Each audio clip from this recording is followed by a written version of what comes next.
So let me get this straight. The guy with gold toilets wants to end Section 8? So the Trump administration is now floating the idea of cutting Section 8. You know, the program that keeps grandma from living in her car or a mother with children living in a shelter.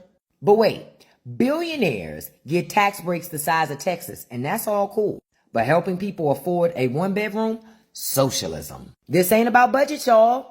It's about punishment. Nothing says make America great again, like making the poor homeless and building more golf courses at Mar-a-Lago. The cherry on top is some of you are actually out here cheering this on. Like you ain't got a voucher in your cousin's name and a P.O. box in your aunt's zip code. Be serious. Should your landlord be a politician too?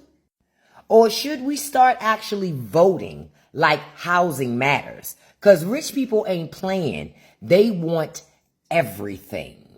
Welcome back to our channel, AI Crystal. To our amazing returning subscribers, thank you for being part of this community. We appreciate you more than words can say. If you're new here, make sure to like, share, comment below, and of course subscribe to stay informed on the issues that really matter. Today, we're talking about something that's become a national emergency: the Section 8 housing crisis in 2025. Housing market crash in 2025? Let's talk about it. I've seen a lot of people talking about a potential housing crash later this year and into 2026 with prices dropping 50%. And while we are seeing a lot of the country slowing down, a 50% crash is so unrealistic, and that is primarily because of something called the golden handcuffs. If you're unaware what this means, essentially everyone who refinanced at a 2%, 2.5% mortgage rate or bought at the same period of time in 2020 and 2021, when you were basically getting a mortgage almost for free, they are never going to sell their house. Even if they lose their job, they could rent their house out and profit from their mortgage because their mortgage payment is so low. So you have, I think it's over 50% of people who either don't have a mortgage or have a mortgage below 3%. And they are not going to be selling their house because, one, they have an enormous amount of equity, so they can do cash out refinances. And two, they can just rent out their house and profit from the monthly payment because they either don't have a mortgage or have one of the lowest mortgage rates in history. So yes, you are seeing inventory skyrocketing in places like Texas and Florida, and parts of California are also correcting, like in San Francisco. But for the most part, inventory is not surpassing the levels of the pre-pandemic 2019 era, except in Texas and Florida. In California, we are still way below 2020 inventory levels. So there is no housing crash happening in most of this state, but we are seeing it in parts of the country. Now, I'm not telling you we're going to have 15, 20% appreciation. I think we're just going to trend back to more of a neutral market, and pockets of the country are likely going to have a correction. They are seeing inventory outpacing the buyer demand, and it's just supply and demand. There will be prices declining likely for the next couple years in parts of those places, but desirable areas, places where only the top 10% can afford to live, you're not going to have a correction, and definitely you're not going to have a crash. I think it's just going to be more of a neutral market. Now, if a year from now inventory is double the levels that it currently is, then I will happily say I'm wrong. We're likely going into a housing crash. Prepare for 15, 20% drops. But I think as of right now, it's kind of just looking like more of a neutral market.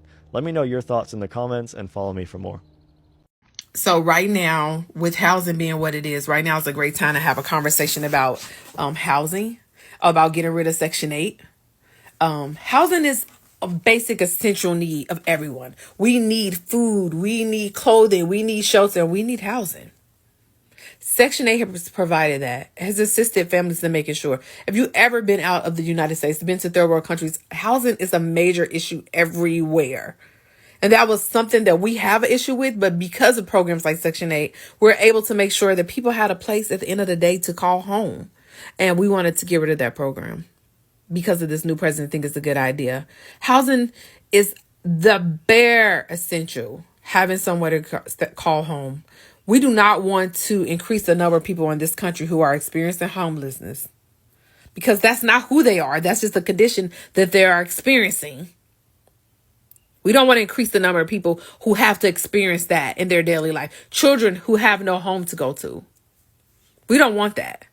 We do not want a government that is going to close their eyes on students who don't have a home to go to after school.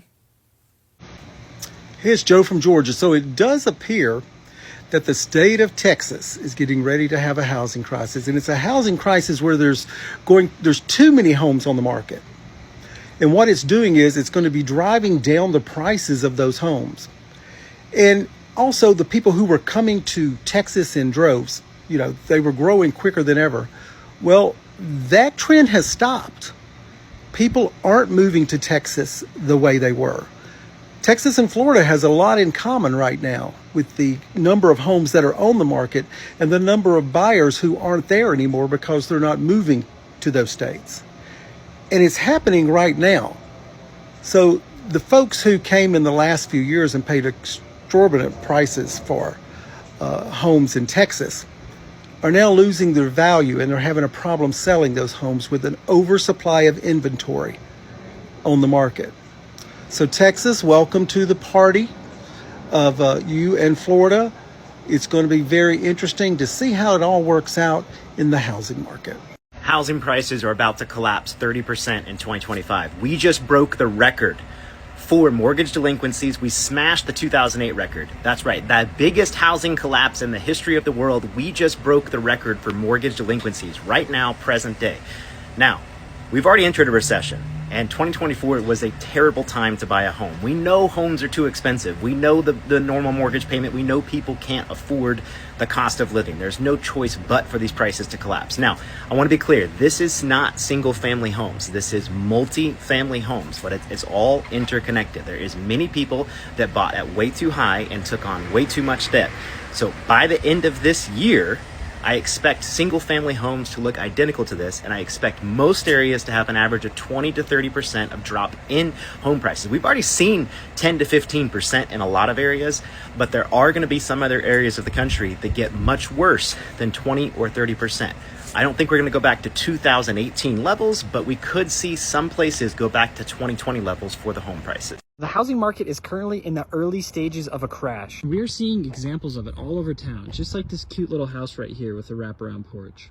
The current listing price for this house right now is $694,000, which, to tell you the truth, is a ton of money. But here's the interesting thing. This was listed back in November for $775,000. I'm finding examples of houses like this all over my area, with price drop after price drop after price drop, after years and years of no one wanting to lower prices. But here's the most interesting part. It's spring. This is peak selling season right now.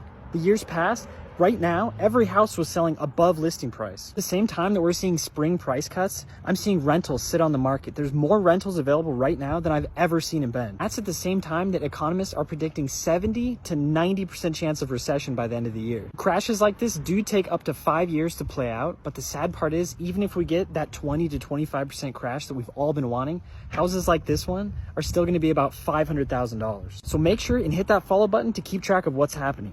The real estate market in California is officially in correction mode.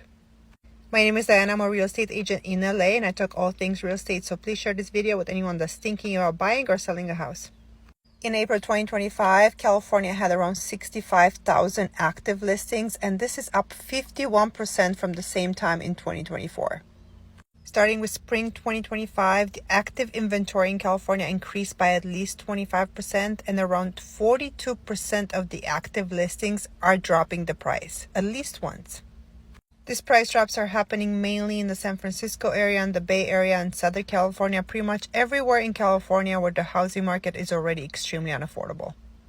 This is actually the highest inventory that we had for April since 2016. Properties in move-in ready condition in gray neighborhoods, especially if they're under 1.2, 1.3, they still see a lot of activities, but almost everything after that for certain neighborhoods are completely dead. What I've also noticed as a real estate agent, a lot of sellers are still waiting on the sideline, thinking about selling, but waiting for the interest rates to drop, while the buyers are almost non-existent, especially if you're going above a certain price point. Personally, I wouldn't be surprised if we start seeing even more price drops, more active inventory, and less buyers. Right now, it's extremely unaffordable for everyone to buy a house, and a correction might be in the future for 10 to 20% or maybe even more. Now, please let me know what you guys think in the comments. Can somebody tell me how you can be paying $2,000 in rent for the past few years, but you can't get approved for a $1,500 mortgage? I'm basically paying mortgage now. It just ain't mine. Huh? So you trust me to pay somebody else stuff, but you don't trust me to pay my own I tried to go get approved for a loan. Now I'm financial risk. Now my debt to income ratio too high. Now you gotta check my credit score. If you don't want me to get my own house, just say that. If you want me to rent for the rest of my life, just say that. If you want me to pay somebody else's bill for the rest of my life, just say that. Because it ain't making no sense right now. You got to pay $3,000. What? You got to make 3 times the rent in order to even get a place. And you telling me I've been paying this month after month, year after year, and put money aside to save up and stuff like that, and I still can't get approved for a $1,500 mortgage. About my last post, I wanted to make a point about how it really is to live here, because I don't think a lot of people are understanding. My last house I lived in 2021 on my own, I paid $1,800 for a month. That same house is now being estimated to be rented out for $2,900 a month. That's over $1,000 more than I paid. In a more recent example, my boyfriend's mom actually lived in the same neighborhood, and about 2 to 3 months ago, they were forced out, just like I was. I was also forced to move out so they could sell it to new owners. His mom paid $1,400 a month. These new owners, because I'm on Zillow looking for a new house, these new owners just listed his mom's house for rent. They're renting it out for $2,600. They haven't even made any changes to the house. They came in, bought it. 2 months later, they're putting it up for rent for over $1,000 more. So yeah, I really don't want to hear it, because it doesn't matter how much we work. It doesn't matter how much overtime we put in. If we're working 60 plus hours a week, this is the issue that is happening. Greedy ass landlords in Southern California, and it's been progressively getting worse over the last few years. So yeah, shut the fuck up if you don't live here and you don't know what is actually happening. For decades, Section 8 was seen as a lifeline, a chance for low-income families, seniors, and people with disabilities to finally access safe, affordable housing.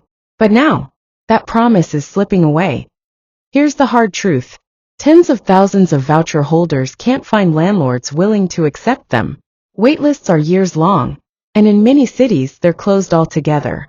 Rent prices have exploded, and housing supply just can't keep up. And the result? People feel stuck, frustrated, and in many cases completely hopeless. We've heard from families living in motels for months, even years, while holding a voucher they can't use. We've spoken to veterans and disabled tenants told we don't take Section 8 here. We've seen single parents trying to raise kids in unsafe neighborhoods because it's all they could find. This isn't just about policy, it's about people. It's about dignity. It's about justice. And in 2025, many are feeling abandoned by a system that was supposed to lift them up. What's causing this crisis? Rising rents outpacing voucher coverage, a landlord discrimination, a limited housing supply, bureaucratic red tape, gentrification and displacement. We need real solutions.